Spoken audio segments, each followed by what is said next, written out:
Bon, d'abord, je crois que la question que vous posez sur l'espace Lafarge, elle est au cœur de toutes les têtes dans le quartier. Et puis depuis quelques temps.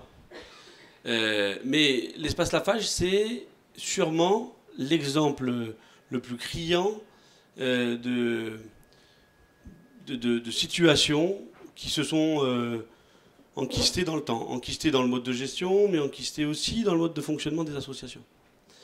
C'est-à-dire chacun était chez soi, chacun avait sa porte, et au final, c'était la salle du club du troisième âge. Moi, je me rappelle, quand on est arrivé, c'était tellement la salle du club du troisième âge que c'était même géré par la direction des politiques sociales. La direction gestionnaire, c'était la direction des politiques sociales, pour dire. Aujourd'hui, on a essayé de désenquister les choses. On a déconcentré, on a enlevé les petits débrouillards pour les mettre ailleurs, on a enlevé l'association qui était à l'étage pour que le comité de quartier puisse avoir son bureau, c'est plus géré par la politique sociale, et c'est devenu l'espace Lafarge. Et aujourd'hui, on parle d'espace Lafarge, on ne parle plus de la salle du troisième âge. On en parle. C'est assez récent, mais aujourd'hui, on parle d'espace Lafarge.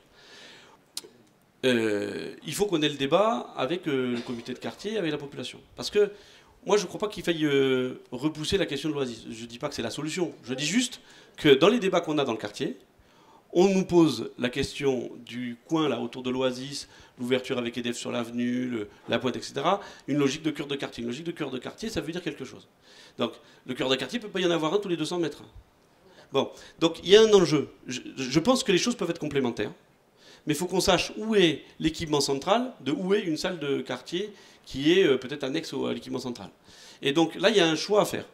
Et parce que demain, on ne rase pas gratis, ni nous, ni les autres listes, je pense, ici. Donc il faudra faire ce choix. Ce choix peut se porter sur Lafarge, il peut se porter sur l'Oasis, c'est une discussion qu'on doit avoir. Moi, je trouve que, à titre personnel, au risque de choquer quelques oreilles ici, mais je pense qu'ils connaissent déjà ma position personnelle, c'est que c'est plutôt sur Lafarge que ça doit se porter l'effort. Parce que je pense que c'est l'histoire du quartier qui est tournée là, et que naturellement, le cœur du quartier, il est là. Quoi qu'on en espère.